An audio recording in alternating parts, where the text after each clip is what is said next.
Jody, thanks so much for inviting me in today to your Dallas headquarters. I appreciate it. You're the new chairman of the Healthcare Supply Chain Association. Talk to me about Novation. Well, Novation is a GPO, much like others in the industry. We serve the needs of VHA members, which there's 2,200 community hospitals within VHA, as well as University Health System Consortium, which is the academic facilities. There's about 120 of those. We also serve the needs of CHA, the Children's Hospitals Association.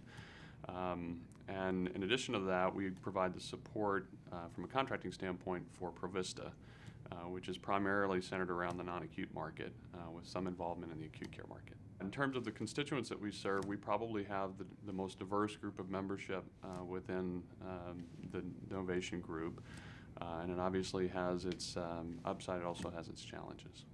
So GPOs essentially work for hospitals and other healthcare providers, the ones you just outlined, and they provide a tremendous amount of savings. Talk to me about how you work with your members to perform those kinds of savings operations. Well, obviously, you know, every GPO operates this way, and Novation's certainly no exception, but members of our organization have the ability to participate in any organization. They also have the ability to participate on their own or do their own contracting. Our system is completely voluntary. Hospitals elect to participate and commit to the extent that they can and are willing to. And so obviously it's incumbent upon us to deliver value and savings in all of our agreements that we put in place.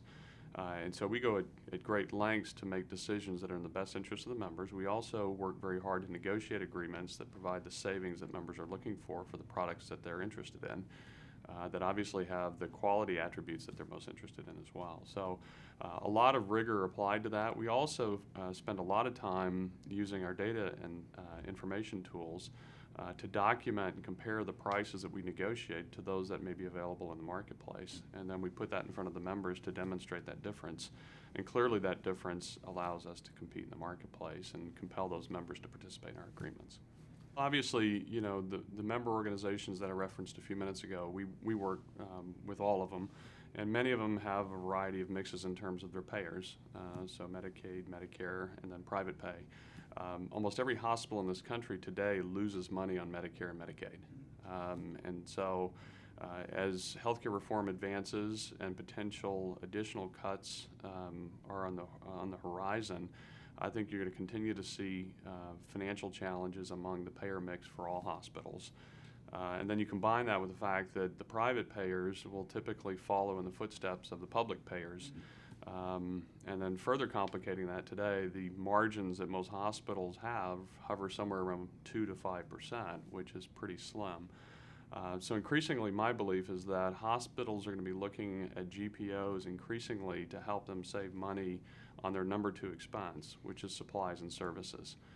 And so over time, I believe as healthcare reform advances, potential payment cuts continue to advance as well, we're going to see hospitals look to their GPOs to do other things to help them reduce cost. Not just in terms of the cost of the products themselves or the price of the products, but also in terms of information about products that allow them to compare the effectiveness of those products. Because increasingly, not only are hospitals going to be constrained by the fiscal challenges associated with the payment schemes, but increasingly they're going to be confronted with the notion that they have to demonstrate quality, and what they get paid is going to be linked to their ability to deliver quality health care. And so our ability as GPOs to help provide comparative effectiveness of products is also something I think is going to be important for all of the GPOs.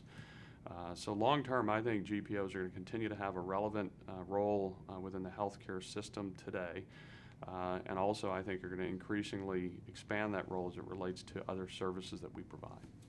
All right, so you know the Supreme Court ratified the healthcare reform law, and we'll be in full implementation mode in the next few years.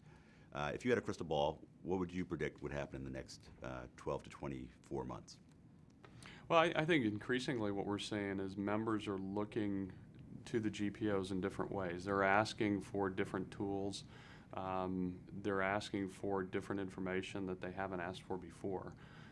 And again, as you look at what's occurring with the Affordable Care Act, increasingly you're seeing the shift between simple payment schemes to more complex payment schemes that are attributed to quality. So in 2013, 2014, increasingly you're going to see the government reimbursing based upon quality measurements. And so what we're beginning to see from our member organizations is an interest in the GPOs playing a bigger role around helping them crack the code with respect to cost and quality. And so as we move from 2013 into 2015, I think the role of the GPO is going to be affected in terms of that dynamic. So Jody, you're the new chair of the Healthcare Supply Chain Association. What are the challenges that you see over the course of the next few years? Well, drug shortages, I think, are a major issue for every hospital in this country. And likewise, given the ownership of almost all of the GPOs, drug shortages are a major issue for all of the GPOs. And today, I'm very pleased that every GPO around the table of HSCA has taken measured steps to help educate, inform, and affect a positive change as it relates to drug shortages. But I think we've just seen the tip of the iceberg as it relates to drug shortages. We're going to continue to see, in my opinion, continued restraint on certain products in the marketplace. And I think that's going to require us, Novation, as well as other GPOs to take measured steps up to and including potentially shifting our role as GPOs who simply provide contracts as organizations or to those organizations that we serve, to potentially moving upstream as potential buyers of product in order to help mitigate the impact of drug shortages. So again, I think there's going to be creative approaches in the marketplace around this issue. But again, I think it places further importance upon the role of the GPO moving forward. You know, during the next couple of years, I think we need to build upon the legacy that has been built over the last couple of years with respect to HSCA. As you look at what's occurred over the last several years within the association, I think the association has done a nice job of bringing GPOs together to create a common platform and position GPOs as a vital role within healthcare. And I think over the next couple of years, my intention would be to continue that momentum and expand the presence, the role, and the influence of the GPOs within the healthcare supply chain. I think we play a vital role within healthcare today. I think oftentimes that role is misunderstood and misrepresented, and I think we have an opportunity to change that. Jody, thanks so much for having me in and having this discussion with me. You're welcome.